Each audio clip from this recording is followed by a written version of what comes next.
You're listening to Blast Podcasting, Episode 3. Off the Top Rope. Hello, everyone, and welcome to another episode of Blast Podcasting. This is Xander. And this is Anthony.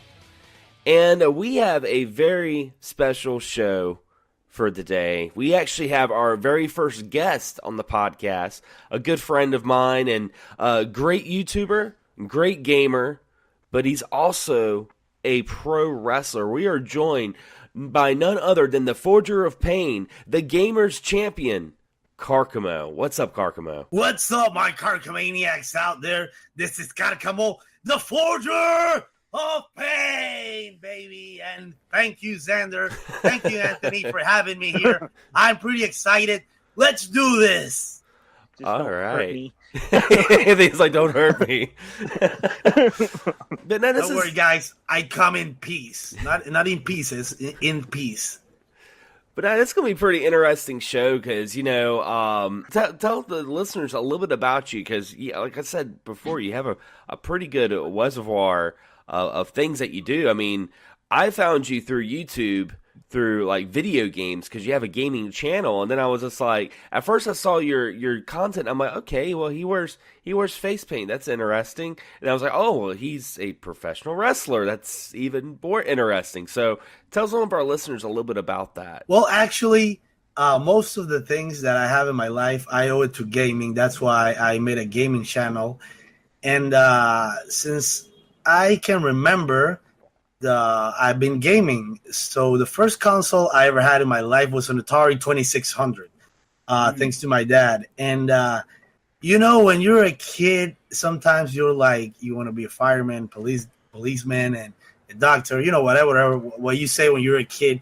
And sometimes when you grow up, you change your mind and you really, do what the things you wanted to do. So the thing is that when I was a kid, I always told myself I wanted to be a pro wrestler. And so I think I never grew up, and so that's what I became, a pro wrestler.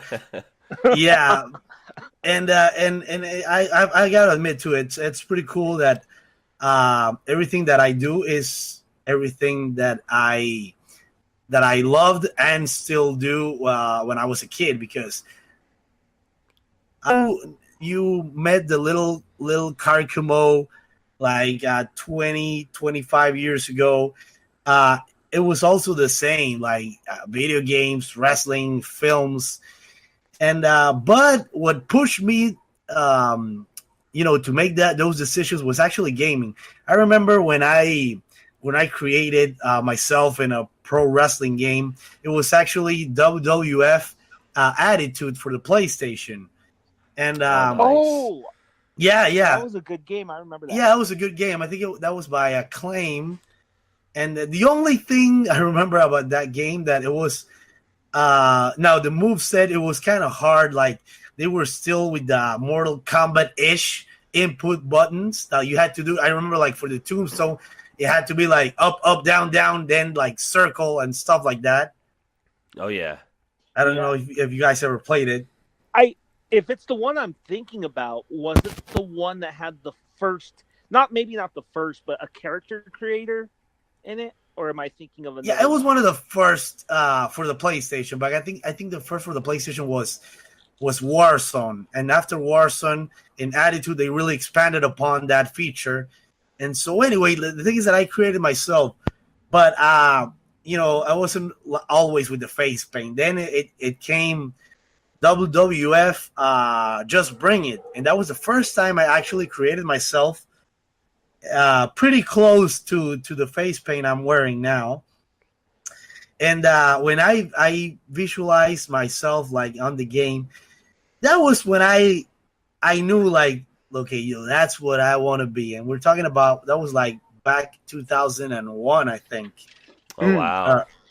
Yeah, and so everything, even like the English, because I am also, if you guys are listening to the podcast, I'm from Panama City, Panama, and I'm Latin, so video games helped me with my English. I remember I played NES games, especially Final Fantasy and Dragon Quest, those RPGs with a lot of text, a lot of reading. And I was like, I always talk to my dad. My dad, I mean, he's not a native English speaker, but his English was like, he was so friggin' perfect because he grew up in Panama. We had well, we still have that place, but now Panamanians could go in. It was a place for the American military bases. It was called the Panama Canal Zone, and only Americans could be there. My dad grew up there, so that was that was the reason my dad's English was so good. Mm-hmm. So I always ask him like, "Hey, what does this word means? What the hell does HP mean?" And he was like HP, man, que hijo de puta. and like, yeah, I'm like, no, I don't think so, Dad. This is in English. So then I discovered it was healing points. And then he told me, look, heals means this. And sometimes he was like, hey, don't bother me. Here's a freaking dictionary. And I play with the dictionary. And so anyway, my English got better because of video games. I got into the film industry. So my career, I'm a professional production in film and TV. That's what I've been doing for the past 17 years. I worked in a lot of movies also when they come to Panama. I think it's actually been a while. Last movie that I worked on, it was James Bond Quantum of Solace. Oh, wow. Nice. Yeah, so I also got into film. I got into editing also because of video games. I remember YouTube, this thing you guys call YouTube, and the internets. I wanted to see like the ending for the games that I played, but sometimes I wanted to see that right away. I didn't want to finish the game. So I discovered a way to connect my NES, my SNES, my PlayStation to the VCR, and hooked up to another VCR. I could, edit it from VCR to VCR. And yeah, those were my first steps on editing. And, this is actually, I'm just giving you guys an overview of the things that I do. But, there's a lot to talk about here. So, just ask away, guys. I used to do the same thing with the VCR, although I never edited. I remember when I was about 13, 14, it was with my PlayStation, hook it up to the VCR. And I remember I recorded a bunch of Tekken 2 because that was my game back in the day. Oh, yeah, that was totally my game too. Yeah, tons of Tekken 2. And then when Final Fantasy VII came out, I remember I recorded a bunch of that. And I think I still have tapes of my first Final Fantasy VII playthrough. So, yeah, I did something very similar, but what me and my friends would do is we would do the VCR recording, but we would just record things that we were doing in Grand Theft Auto, like jumps and like crazy glitches. Like I remember we played Grand Theft Auto 3, and I had this weird glitch where I took the rocket launcher and I shot it up in the sky, and the pedestrians started freaking out, so they all ran to the lake, and of course they couldn't swim. So it was like 5 minutes later, there was like just all these bodies floating in the lake in Grand Theft Auto, and like the like Port City or whatever, Portland area. Vice City, definitely my favorite Grand Theft Auto. Oh yeah, Vice City was a classic, man. You know what's funny is I listened not too long ago. Actually, I listened to the talk radio station in Grand Theft Auto 3. Because you can listen to the whole like 4-hour recording on YouTube, and it's aged so well. Like it's still relevant and still funny as hell. That's the one where they had the talk show with Laszlo, or that. Oh yeah, I remember sometimes I used to just park the car and listen to that radio show with Laszlo. Man, I freaking love it. It's great. It's so ridiculous that but it's so fun. I still remember vividly. There was this ad for this car that it had like the amphibian mode. like the car could go like underwater, and I remember that like the girl in the commercial would say like, look, I won't use that regularly, but it's good to know it's there. Oh shit! I like the one where it was like an advertisement for like the birds that he used to sign messages to and tied to the birds, and then later on this guy, like this redneck guy, called and he was talking about how he eat the pigeons, and he's like, sometimes there's a note around their ankle, it's like a fortune cookie.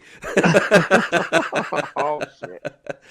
I don't know if you remember this other guy that called the show, and he was talking about like everybody should be naked. Yeah, really.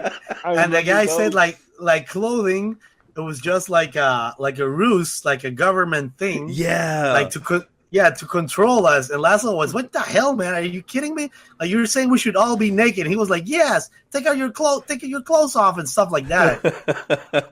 Oh God. Yeah, that was so good. But yeah, like so Karcamo, like I'm gonna ask you just a very simplistic question, like for the first like question for the interview, and that is like, who is your favorite wrestler? I mean, that's just so basic, but it's effective.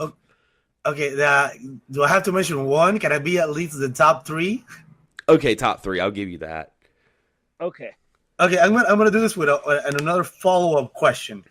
Like my three favorite wrestlers or my three favorite influence in my wrestling, because it's kind of not the same. Let's go with influences. I think that's yeah. Okay, so it's I think it's a no-brainer if you guys seen the way I wrestle, but it's Mick Foley, The Undertaker, and Stone Cold Steve Austin. Nice. Yeah, I've been doing a lot of hardcore. That's my that's my specialty. I mean, I'd slowed down since I had like a big freak accident. But yeah, I my wrestling was really hardcore for the first 7 years of my career. I've been doing this for 12 years. Actually, you guys have to tell me happy Karcamo birthday. Because, oh yeah, your birthday was just the other. Was it yesterday? Right? Happy birthday, man! Yeah, 25th. Yeah, so I debuted on November 25th, 2006. So I've been doing this for 12 years. But the first 7 years of my life, it was really hardcore. So I remembered I was actually, it's I think 7-8 years ago. I was with one of the best wrestlers here in Panama, also an international wrestler. He goes by the name of Panama Jack Daniels, Alexis Zuleta. And in Panama, we had like two big feds. You could say it was, like WWF for Panama and WCW for Panama. So what happened is like actually kind of the same story, but in a little less. It has no comparison. But anyway, I digress. So where I was wrestling absorbed the other fed, so it became one, kind of an invasion kind of thing. So Alexis, Panama Jack Daniels, he was the biggest star from that fed, and I was the biggest star from the fed when I was wrestling. And so we had this big feud that it lasted from January to the season closure on November. That was 2010, and it was a hardcore match. Now Alexis, he was more in the technical side. I was more in the more rough heel hardcore. So we were going to have a hardcore match to decide which was the better man. But the thing was that it was a really hardcore match. And sometimes when I look, I'm like, oh my God, I think I wouldn't do that again. So we got on top of a basketball hoop. Oh my gosh. Holy shit. Yeah. And there was like 45 minutes in the match. And Alexis set up a table on the concrete floor. So he gave me a low blow, and he did a super duper superplex from the basketball hoop through the table. And so anyway, it was really, I mean, it was awesome, but it was really fucked up, at least for me, because it was totally fucked to this. My body didn't hit the table Ooh. in its entirety. From the hip down, I hit the concrete, so my hip got out of place, and I cracked both my heels in the middle. Holy shit. Oh shit. Yeah, it was really fucked up. And the funny thing is that now that I look at the match, and I've grown up and wrestling wise, and I'm like, oh my god, the match should have ended there, but it didn't. We got up and we still wrestled like for another 15 minutes. Ooh. And finally the match ended with Karcamo victorious, of course. But well, I was about to say, well, let me ask you this: like, did you at that moment know it was that bad, or was it just the adrenaline rush that just kind of? Because I'm pretty sure, like, when you're wrestling, you had that adrenaline rush feeding off the fans and just the natural stamina that I could see maybe getting injured like that and not really noticing it until the match is over. You're like, holy shit, my feet are killing me right now, Yeah. Yeah. I know what you mean. I mean, to be honest, I felt like something was off, no pun intended. But I didn't notice it was that bad. So actually, if you see the match, I needed help to get up, and we got in the ring, and then you see, then we did like a face off. We got really close to each other, like forehead to forehead, and you see like we're talking, and when we were like, and it's funny because this is like wrestling. I mean, I'm gonna say this in a good sense. Okay. Wrestling is like an anime or a cartoon. Oh like for the most part, like the biggest rivals. Sometimes they're the greatest friends. And Alexis and I, we had this rivalry going on for years, and that was a dream match in Panama. But we were, outside the ring, we were really good friends.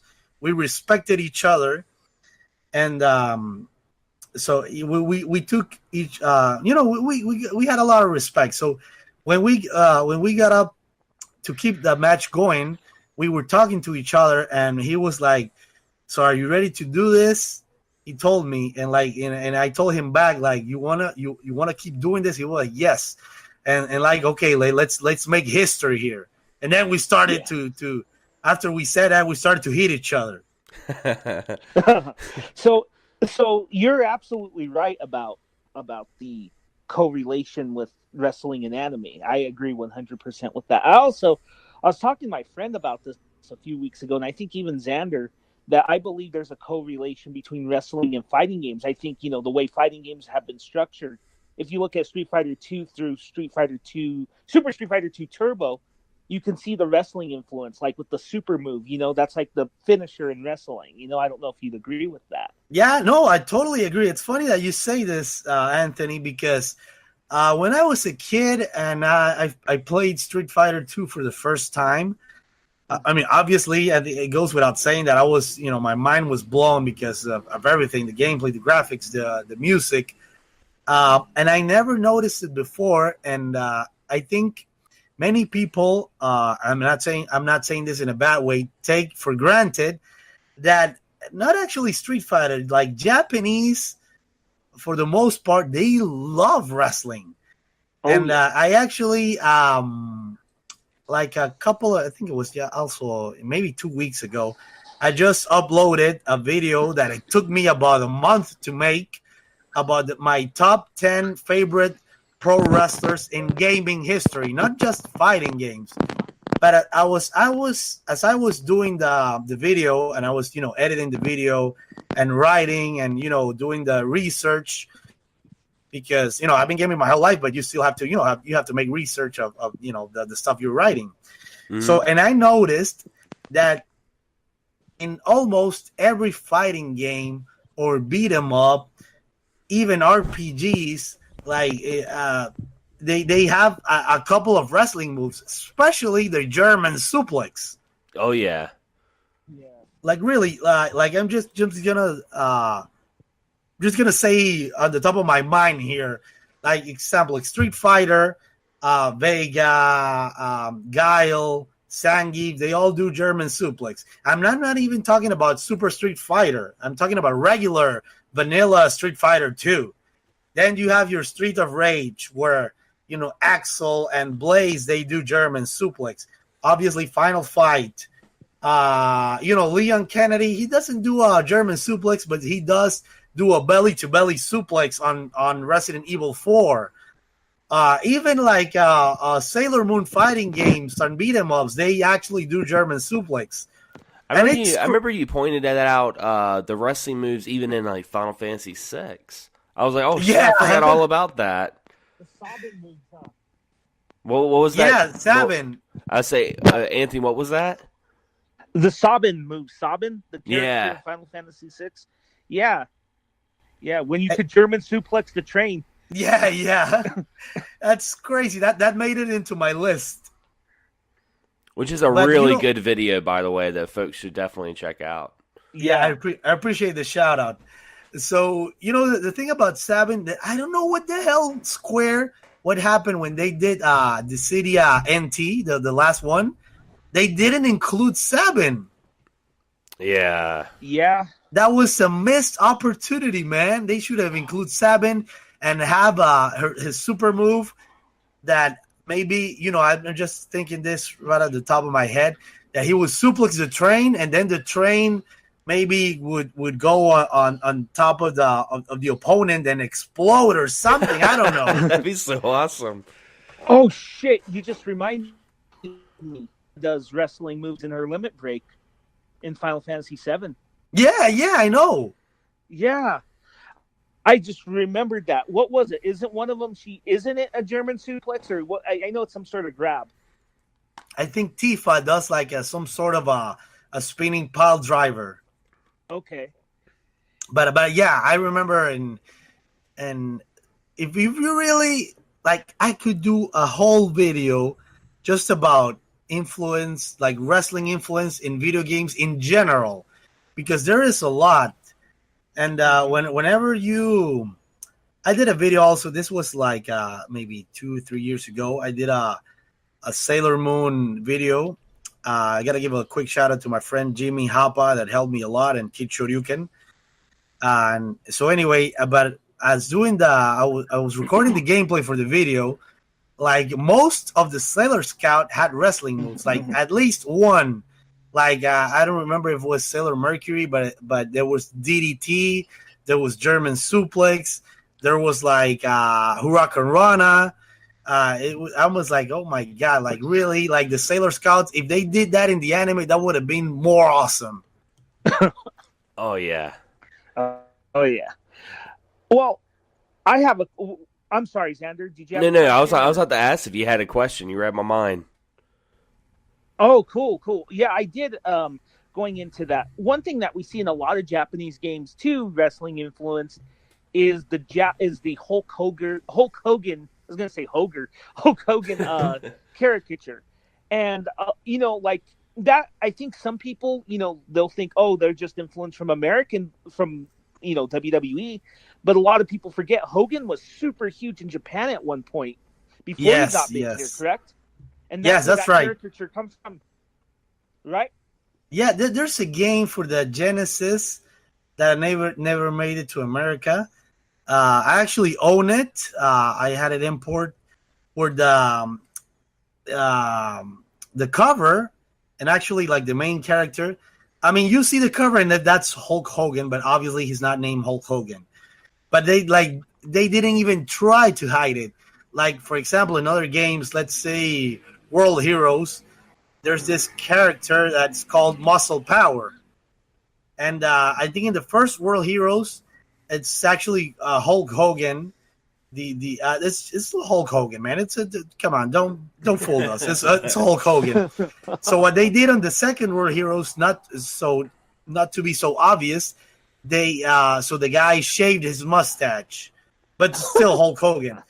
But in this, I wish I forgot the name of the game. I think it's not Muscle Bomber. Muscle Bomber, it's the Capcom game. Saturday Night Slam Master. Yeah, that's right. That's the other name for Saturday Slam Master. Thank you. So this Genesis games, This Genesis game, it has Hulk Hogan on the cover. It's just can't remember the name right now, but yeah, Hulk Hogan, he became famous, first because he was famous in Japan, and the Japanese always they also love the Western culture, so that also helped a lot. Now, would you say that that because you're Latin and the whole luchador, would you say that really translates well with Japan as well? Like I could see them really because they kind of have a similar, with the mask and whatnot, and just the imagination and theatrics.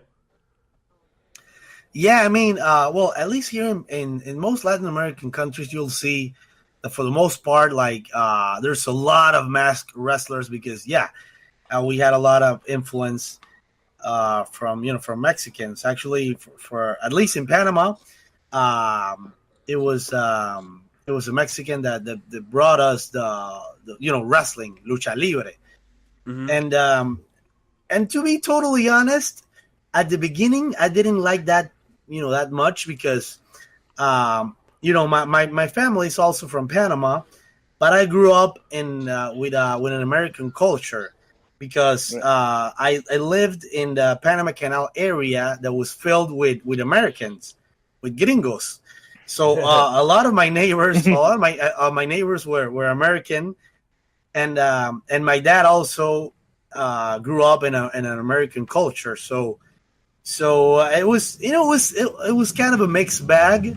Also, I'm not saying this in a bad sense, but when I look at of a lot of Latin things.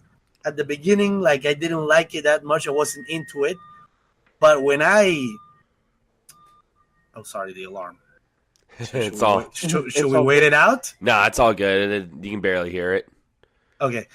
So anyway, so when I started practicing wrestling and learning more about the culture of wrestling, I started to respect more, the masked luchadors, and I started to understand. And that's why when I explain wrestling to people that don't understand wrestling, I always put it in the easiest, but also understandable way.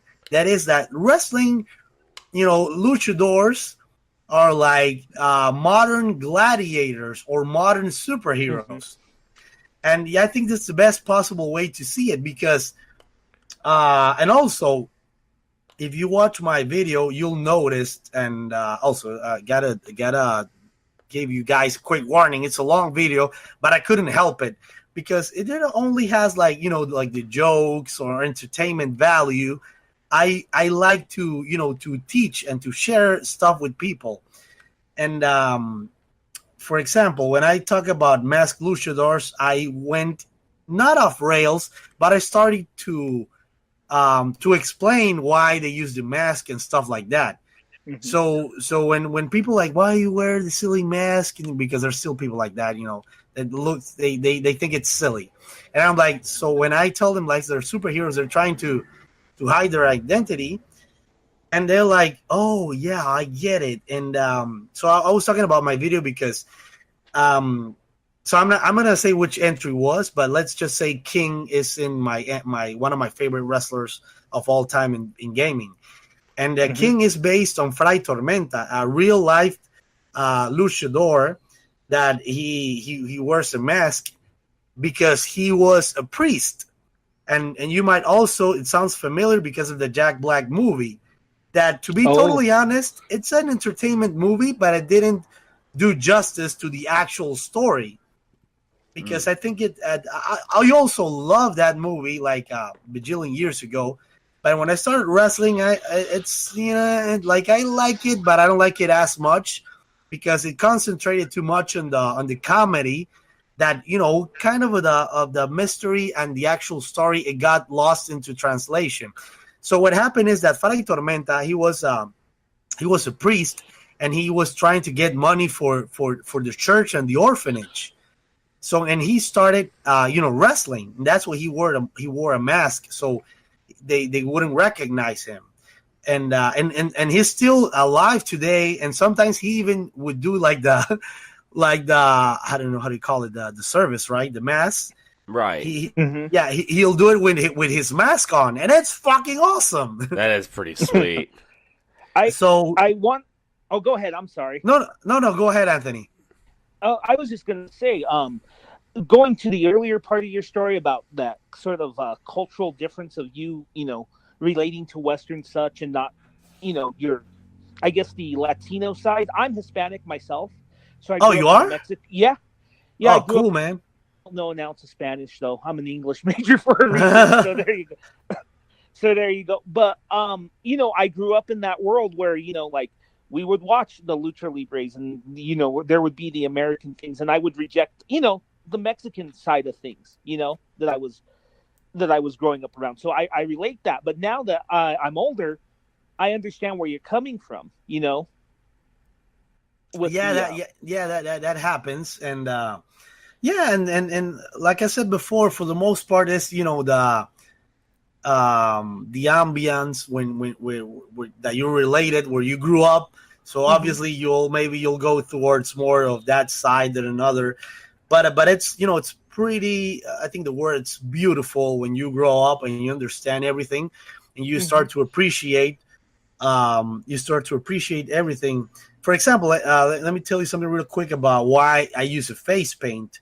So there's there's a couple of reasons, but I knew I wanted to cover my face because one of the main reasons is that believe it or not, I am really antisocial. I am like this. I don't know. I love to be. Let's put it this way. I love like single player experiences. Yeah, and, that's how I am. I don't play a whole lot of online games. Like I play games. I play games to get away from people. Yeah, me too, man. Yeah. I'm like that guy. Like if I would go out and I'm at a party, and if you let's say you invite me to a party, and if you leave me alone for 2 seconds, I'll be on my way home, man, to watch Netflix or play some games. So anyway, the thing is that, but it's not so let me explain, because it's really weird. Like really, the regular guy, my Clark Kent persona, if you will, it's really, it's really peaceful.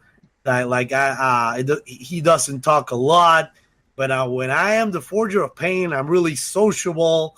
Like I talk a lot. We're two different guys. And so we do share stuff, obviously. We do both love video games. We do both love wrestling and, films.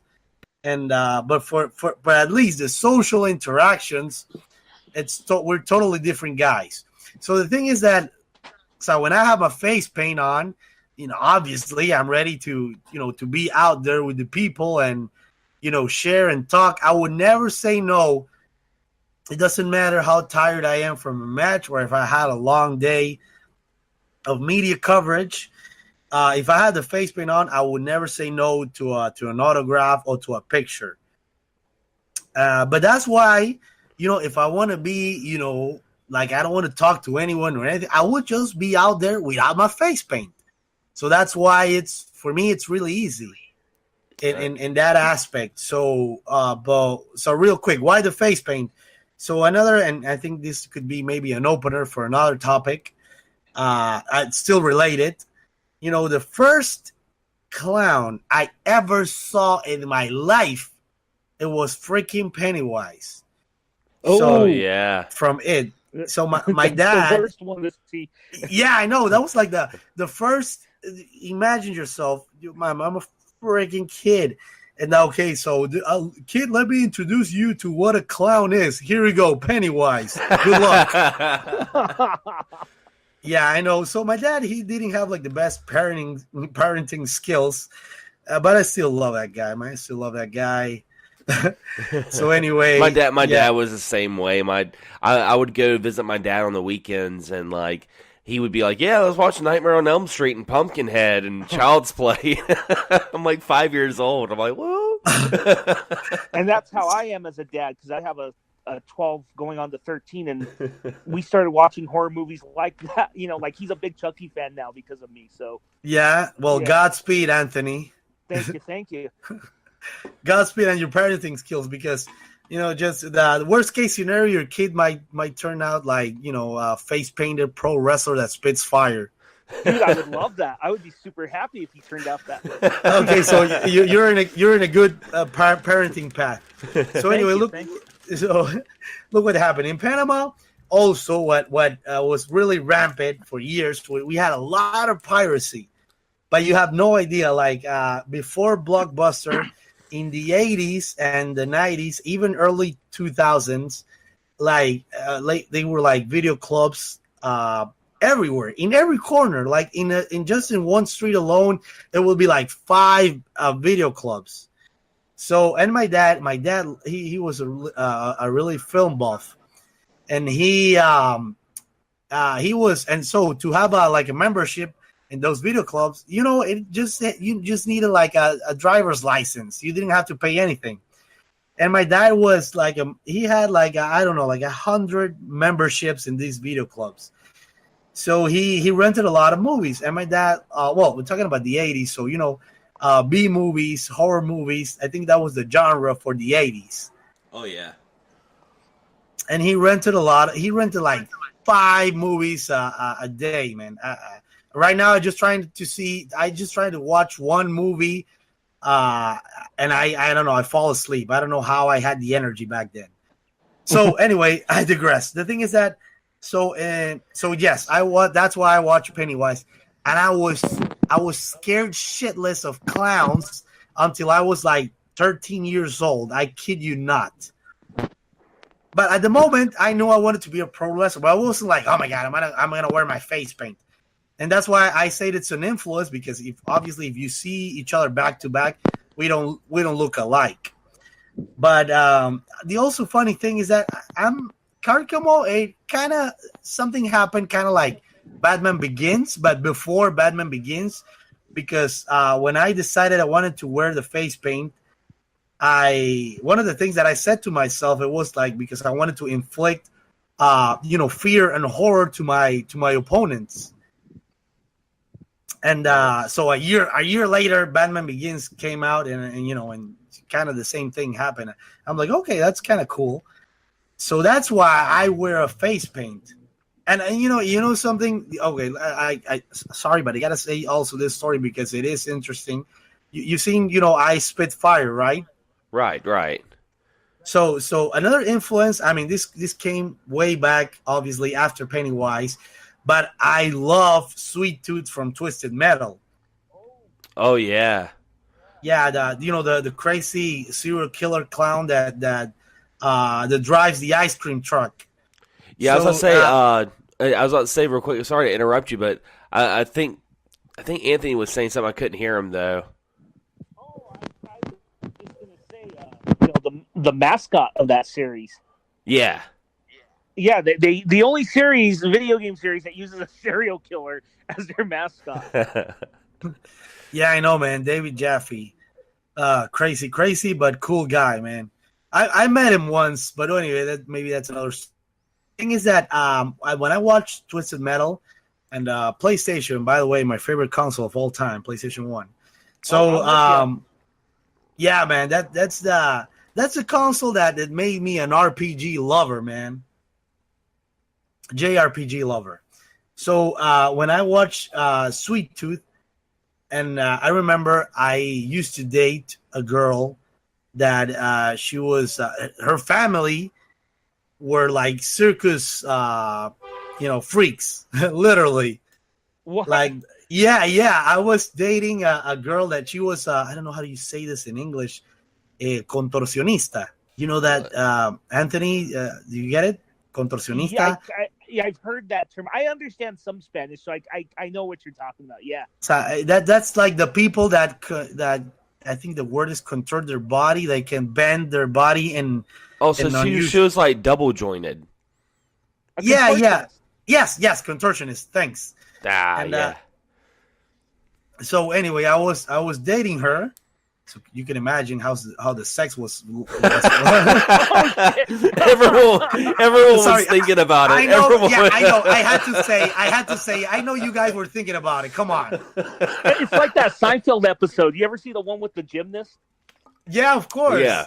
That's what it reminded me of when you said that. Oh, wait a minute. What was the line? I'm a big Seinfeld fan. It was like, and when Kramer was telling Seinfeld, to have sex with her, like she was gonna send him to a world of sensual delights or something like that. Yeah, beyond your imagining or something. Yeah. So okay. Anyway, now that we got that out of the way, so her dad was a magician, and her two brothers were also something like that, and her mother was, I don't know, they were all, there was a circus family. I don't even remember how I got there. But everything. I'm one of the guys that I really think like everything happens for a reason, and we all are in a part of our lives where we have a little story, and we all have our part. So anyway, I told her dad, like, hey, he was my father-in-law, and I told him, like, I was really, I showed him Sweet Tooth, like I wanted to have fire. I was so fucking crazy. I wanted to have fire on my head at my entrance. Oh, and, wow. So he was like making like this sort of device, to have that done. And he did try for a couple of months, and he couldn't get it done. And he was like, it was really dangerous. It could like he did his best, but at the end it didn't work. And he was the one that suggested me, like, hey, I could teach you how to breathe fire.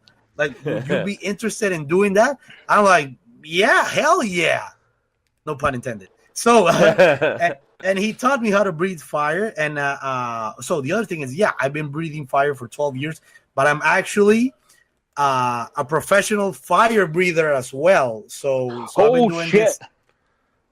So I've been doing this, and it's cool because for this 12 years that I've been wrestling, 5 of those 12 years I'm an international wrestler. So the cool thing is, whatever is the country that I have to go, I am my own pyro. So I have my own my own entrance, and it's really great because it gets the people pumped up and really hyped. I'm just, and like, let's say you're watching me for the first time, but just with the entrance alone, you get hyped. Like, oh my God, what's gonna happen? This, this face painted demon, and it's really cool, man. But like I said before, if you're listening, almost every single aspect of my life, it has influence from gaming. I owe everything to gaming, man. I was gonna say, even when I'm like, because I follow you on Instagram and stuff, and like I've seen you, like you would post pictures like being at the gym, and you'd be like wearing like it was like some sort of mask that you wear for like weightlifting, and it's like Sweet Tooth themed, Yeah. I was like, man, that's so fucking cool, So yeah, I mean that's why I made that one video, like my top 10 favorite T-shirts, and I was like, yeah, I'm going to see what Karcamo can do with this, because I mean, you're like me, like anywhere you go, like you want to wear something that's like gaming related, it's just a part of your life, Yeah, really. Yeah. Like I think about gaming like 24/7, man. I just love gaming. I'm sorry, Anthony, you were saying? Oh yeah, I was gonna just say, you remind me a lot, and this is a very good thing, of Kenny Omega, who's the same way. A lot of his stuff is gaming based. Look at, he's even said his name, Kenny Omega, comes from Omega Weapon from Final Fantasy, and then his finisher, One Winged Angel. What's that? Sephiroth, right? Yeah, of course. That's the Sephiroth theme. Oh yeah. So going into that, I wanted to ask you, Xander, you're probably curious. I want to ask about some of your actual wrestling matches that you've had. So I was looking at your bio, and I'm super curious about how the match with XPac went. I have to know that because, I'm from that era, of D-Generation X and NWO. So Yeah, I think we the three of us here we're kind of in the same generation, Oh and yeah. I'm glad you asked that, Anthony, because actually that is exactly my favorite story to tell, the XPac one. When I was in high school back at 97, 98, I was obsessed with DX. And my favorite member from the D Generation X was actually XPac. And, I have to find my yearbook because, and I have to post that. Also, I think everything goes, in hand because gaming took me to wrestling, and wrestling opened up a bunch of possibilities and doors and windows and whatever of opportunities. And one of the biggest opportunities I have, and I'm really grateful, is that I could wrestle X-Pac. So anyway, going back to my high school years, when you graduate on your picture on the yearbook, you get like a little text note that obviously your friends write and whatever. And people used to call me X-Pac because I was always like, "Oh, suck it, yeah, hey, look, something, something, something." I would answer like, "Oh, suck it." I would do the cross chop. I was obsessed, really. Like you have no idea. I think all And of us were like, I mean, I think any kid that was Yeah. like, any guy that was like 13, 14 years old back in like the mid 90s just always did it. Like, Yeah. You know why X-Pac was doubly cool? Because he was in both. People forget this. He was also in the NWO as well. yeah, man. He was actually in the two biggest stables in wrestling history, and not only biggest, the more popular and cool ones. Yep. So the thing is that so in the yearbook, in the little text, they say like X-Pac, suck it, whatever. I don't remember, but what I do remember is that it said X-Pac and suck it. So years later, 2013, this is actually one of the best years in my international career because that's the year I started wrestling internationally. And in that first year, I was in Peru, Ecuador, I was in Florida, and I got to wrestle X-Pac. So I was actually in Costa Rica. There was a really great card, man.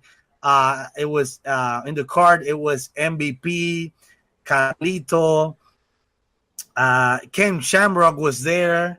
Oh, shit. Oh shit! Yeah, I know, man. It was Tommy Dreamer, X-Pac. There was a lot of people from Mexico. I forgot the names right now. I wasn't the only Panamanian. Actually, the four best Panamanian wrestlers, we were there.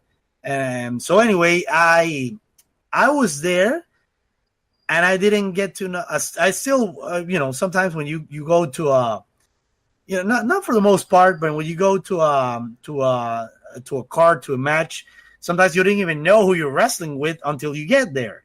So I was there like a couple of days earlier for the media coverage, to go into TV, radio, and stuff like that. And X-Pac was also there. And we have a thing, backstage in the wrestling business, but I don't mind talking about that. It's called marking out. You shouldn't mark out because it's unprofessional. When you mark out, what that means is like, let's say for example, you're a wrestler, Xander, and let's say you're a big fan of the Ford Year of Pain, that I'm sure you are. Oh, yeah. So anyway, when you get, let's say you meet me for the first time, we both in the locker room backstage, just full of wrestlers, and you go and you say like, "Oh my God, Karcamo, I'm your biggest fan. You rock," and stuff like that. So that's what marking out means. And when that was so they say that's unprofessional, but obviously there's ways to do it. So anyway, when I was backstage, I'm like, fuck that mark out bullshit. I'm like, X-Pac, you are my favorite fucking pro wrestler of all time. Like, you are the fucking best. You were my favorite wrestler when I was in high school. I don't mean to make you feel old, but man, you're the best. And X-Pac was like, "Oh my God, like, oh shit, like, thanks, man." Yeah. Here comes this guy with like face paint, breathing fire, and he's like, "I love you." Yeah, man. I was this little girl Like really, I wasn't marking out, man. I was sucking that guy's dick. Suck it. Yeah, You literally, I was like, were suck sucking it. I was suck it. So anyway, and XPac was like, no, he was really cool, man. And he was like, man, thank you, man, I appreciate it.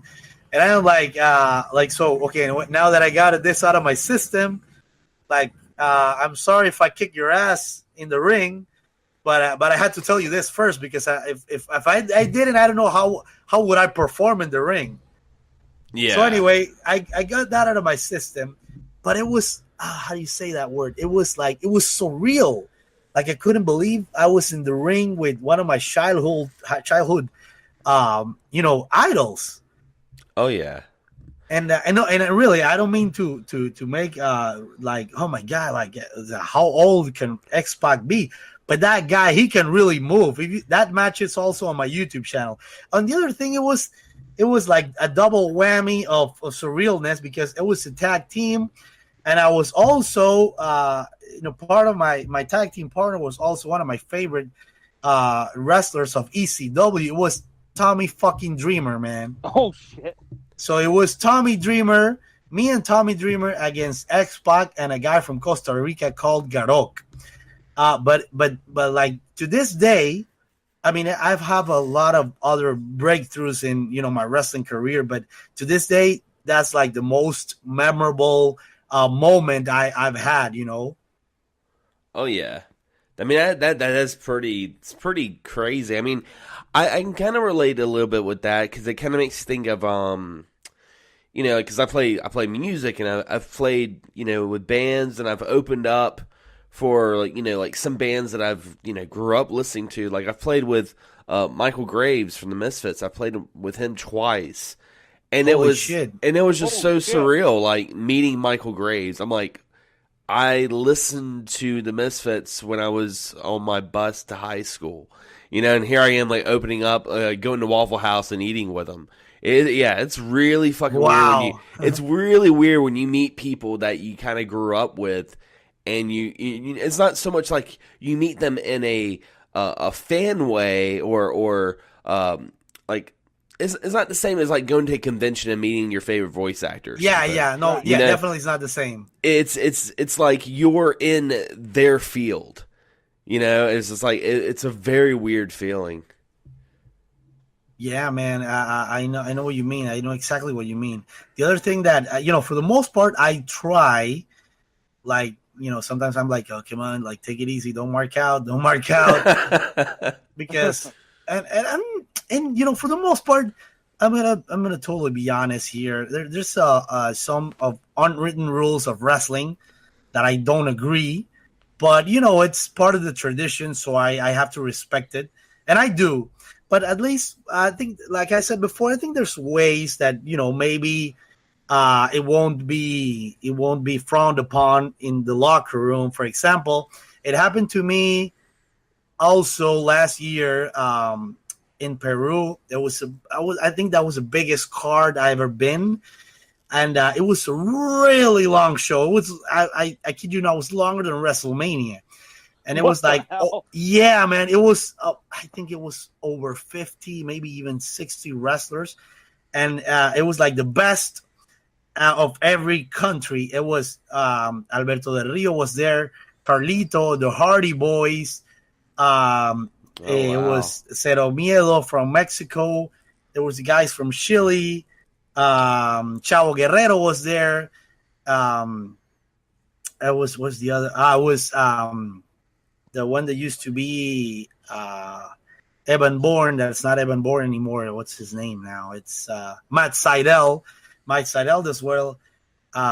Really, you have no idea how many wrestlers there was. So anyway, I was in the locker room with there was like 3 locker rooms. Also in wrestling, it's like oh my god, how do you say that word? Like tiers. Depending on your experience and how famous you are. So it's like, I'm sorry. So anyway, this is divided also sometimes in the locker rooms. For example, there was 3 locker rooms. One locker room for like the national guys, from Peru. There was the other locker room for like let's say top B tier international superstars and A international superstars. There was only like 3 guys in the locker room. It was Alberto Del Rio, Carlito, and I forgot who was the other one. So anyway, I was sharing the locker room with the fucking Hardy Boys. Oh, and I'm wow. like, holy, yeah. And I'm like, oh my God, I'm not worth it. So anyway, I'm you like, are to us. oh, thank you, man. I appreciate it, man. I'm gonna tear up. So anyway, I'm like, I'm gonna go talk to the Hardy Boys, but I'll try not to mark out as time I did with the XPac. So I went up to Matt and I talked to him like, hey man, like I just want to tell you that it's a real honor to be here with you, sharing this locker room. I'm a big fan, and also I used to play you guys when I used SmackDown and SmackDown 2 Shut Your Mouth for the PlayStation. And Matt was yeah. And it all comes down to video games, guys. Out of all things, you're like, and I used to love playing you guys in this video game. I seriously told him that, and Matt was like, oh my God, like, and I told him like the other thing, and I actually loved Matt's response. I told him like I'm not a wrestler, man. I'm just a fan that became a wrestler. And Matt, he told me like, hey, I am too, and that really meant a lot to me when he told me that. Like he's just a kid and he's just a fan that became a wrestler. And so he was the one that talked to me a little more. I remember Jeff.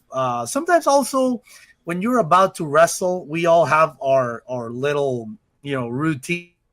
More than routines, I would say like little rituals. Yeah. To get into your character or and when you're wrestling, hey, whatever is the way you want to see it, you're risking your life, so you have to concentrate. So anyway, Jeff was into his ritual, so I didn't want to bother him, but he did came to me and he told me like, hey, thanks man, I appreciate it. And the other cool thing about this that actually happened a week before those guys went to WrestleMania. Oh yeah. Yeah, I remember seeing on Facebook. I remember seeing you with Matt Hardy and stuff, and I'm like, holy shit. Yeah, that was a week before WrestleMania. Was that when they left? It's formerly known as TNA Impact, and then went to WrestleMania in 2017. Was that it or? Yeah, I mean that's I don't even remember the number. That was literally last year. Yeah, they stopped on TNA, and they wrestled independent for I don't know a couple of months I think, and in the meantime, and then they went to WWE.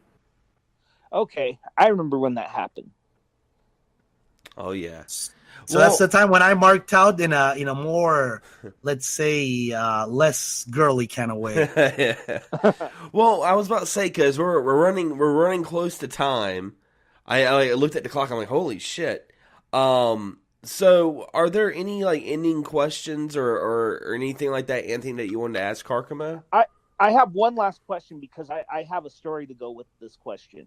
Okay. I noticed on your channel that you have Xavier Woods on there, right? Yes. Yeah. Okay. And how was that working with him? And then afterwards, I have an Xavier Woods story. Okay, cool. Well, actually, that's a pretty brief story. So I've been going to E3 for the past 5 years. I missed it last year. Also E3, man, pretty fucking cool. I met a lot of my idol developers there. I met Ed Boon. I met David Jaffe.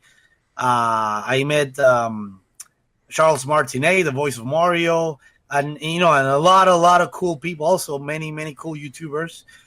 And so Xavier Woods was actually just like that. I was just running around the showroom, the E3 floor, one of them, and I stumbled upon Xavier Woods. And I just came across, and I just asked him like, hey, I'm just doing this little thing. I'm a pro wrestler. Also, it's an honor to meet you. I'm more of an indie wrestler, and I was doing this whole thing. For small YouTubers such as me, it's hard to compete with obviously bigger YouTubers or bigger channels.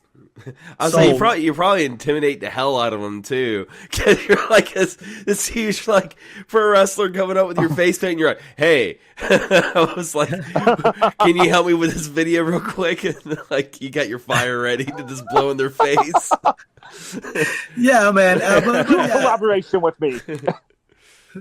So well, anyway, it was like. When I talked to him, I wasn't in my menacing voice. I was like, it was really cool. So I think that helped.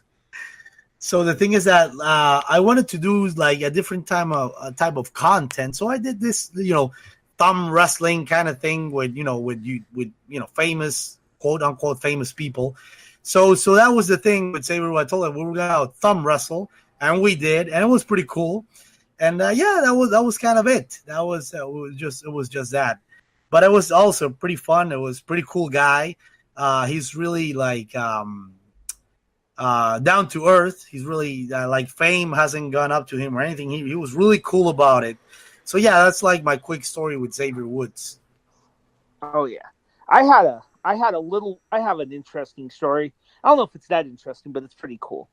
Last summer, I'm heavy into Tekken 7, and I was playing online, and I had the online tournament set up. So a bunch of people came in, and there was a gamer tag, Austin Creed, right? Which you know that's Xavier Woods' real name, but I didn't know that. And we were just playing, and someone pointed out in the room, "Oh my God, that's Xavier Woods of the New Day." And he goes, "Hey guys, I'm just happy to be here." So he confirmed it, and everyone got in line. And my first match was against Xavier Woods, right? But then guess what happened? Guess what happened? Right when it got to my match, the whole fucking thing crashed. Oh God. Man, the internet went out. Oh, yeah, I can't believe it. That sucks. But I go by the name Magus X1, and fortunately, I go on my gamer tag is that. And fortunately, I go by that on Twitter. So I immediately went on Twitter and had a little bit of an exchange and say, "Hey, man, it would have been nice to play you." And he tweeted. I was going to say Twitter. He tweeted me back and said, "Hey, man, we'll hit it up someday." We still haven't, but that sucked. I was about to face him online too. Oh man, that's yeah. How about you? That's cool, man. How about you, Sandra? You have another final question for me, or maybe gaming related? Oh well, I don't have a question per se, other than a good closer, and that would be, where can folks find you? That's a pretty important question, in my opinion. Yes, it is. Well, I'm as Karcamo Gaming everywhere. Karcamo, that's Karcamo. Yeah, I have I'm everywhere: Twitter, Instagram, YouTube, Facebook. And also, I opened up my Twitch like a couple of months ago, but sadly, like the upload speed where I live, it really sucks. So supposedly the company is doing something about it, but I'm still waiting to get a decent upload speed, so I'll be on Twitch. But yeah, anyway, I appreciate it if you subscribe, especially on YouTube. And if you look for me at YouTube, you probably see two channels, because I have a channel that's in Spanish. It's Karcamo Gaming LA as in Latin America, Latin America. So, but for the most part, obviously, if you're listening to these, you're English native speaker. So I would appreciate it's Karcamo Gaming, just plain Karcamo Gaming. Just follow me. I work really hard on my videos, and I would love to explain this really quick. And I don't do this to impress anyone other than, it will sound kind of selfish, but other than myself. Since I've been in my career, even before I started my career professionally, I've been, editing and doing videos, and I have to feel like, I have to feel satisfied with myself. And I think, and this has always been my motto and my way of thinking, I can't satisfy anyone if I can't satisfy myself. Yep. So the other thing is that when I get an idea, it's and I'm a little bit capricious too. When I get an idea, I have to, get it on my system, get it on my head, and try to do it, at least as much as possible as I have it in my mind. And then I'll be like, oh my God, okay, I did it, and I feel happy. And even when I do a video, I don't know if this will sound as loose. Watch my video a couple of times, and I would do a smile on my face. Yeah, and the thing, and I totally agree with that. I mean, that's one of the reasons why I do a lot of my content. I do it, to connect with, great people. That's how I met Anthony. That's how I've met you. And at the end of the day, though, like, I like to make something I'm really happy with. And I mean, I cannot stress enough for the listeners to definitely check out your channel. One of the things that really got me into your channel was your unboxing videos, and I'll say right now, I am not a big unboxing video watcher. I don't really like to watch unboxing videos. Most of them are pretty boring, but you take it to the next level that you're like, okay, well, I'm going to do an unboxing of Borderlands, but I'm going to go in the middle of the desert, Yeah. There's always a little something. I'm with Xander on that. I'm sorry, Xander. I just want to say I'm with you on that, because you know me. I'm very outspoken, and I despise 90% of the unboxing. But yours, I watched a few of them, and I didn't get into you until Xander told me you're going to come on the show. I'll be honest, and I'm hooked on your stuff. But watching your unboxing videos, there's several things that separate them from the normal one. It's not just, going, oh, I got Mario Odyssey. A lot of people are like that. You go places, you explain your connection to the game too. If you have that's right. Connection. That's what I like. Most people are like, oh, I got Kingdom Hearts in my, just whatever. And they don't even explain it. But that's what I like about yours. So yeah, great production. Great production. Thanks, man. The other thing that I wanted to say real quick is that, obviously those are like, a couple of my main reasons. Why I do it like that, and why do I go to those lengths. But the other thing, and that it's really important, and I think I mentioned this, maybe like a half an hour ago, is that I obviously I like to share with people and teach them.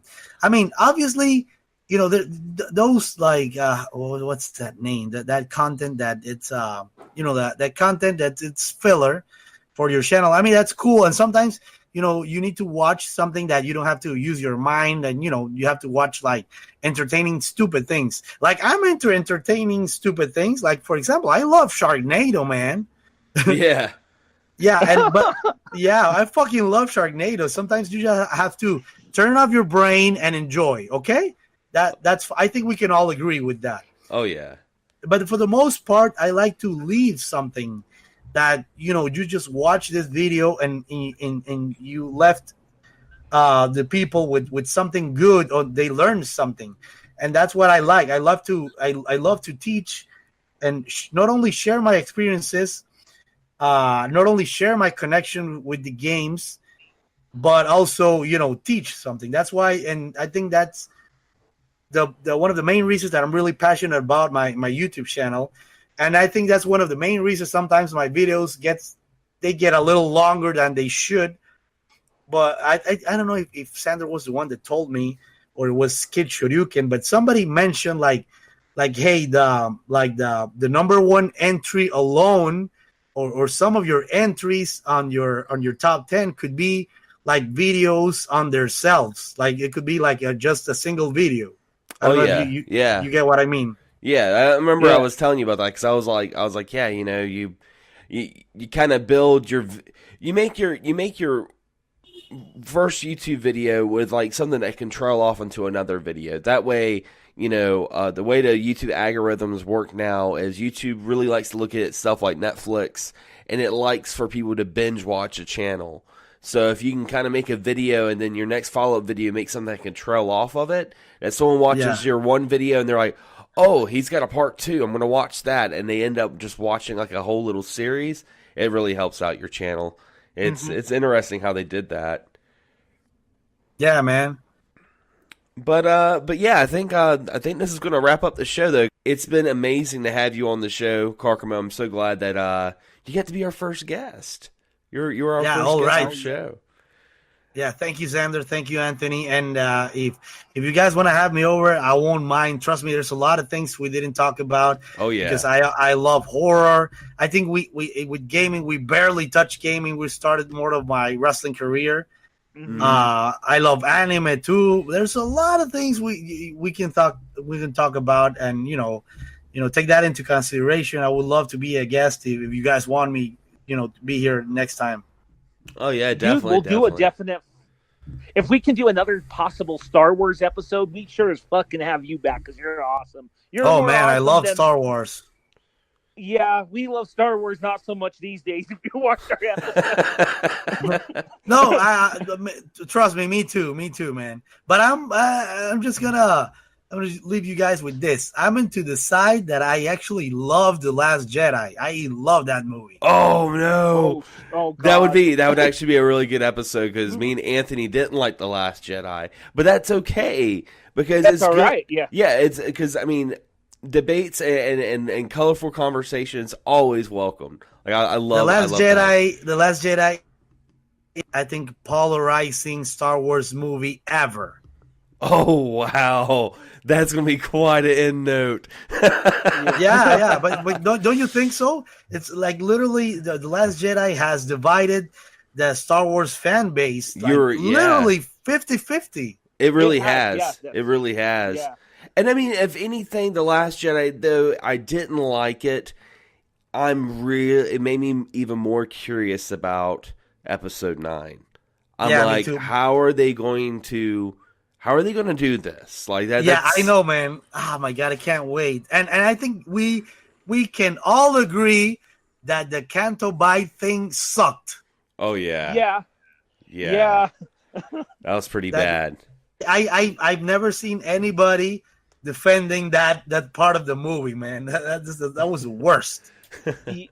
As a writer and a creative writing major, that bugged the shit out of me for a lot of other reasons. So on a technical aspect, so I agree.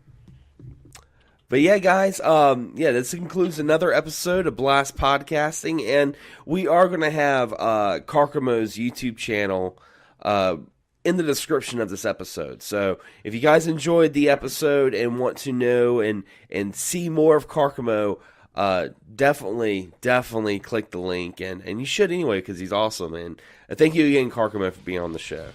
Yeah, thank you again. I'm humbled. Thank you, Xander. Thank you, Anthony. Thank you to all the listeners of the podcast. And I'm looking forward of being here again. Definitely. As always, guys, thank you for listening, and we're blasting off until next time.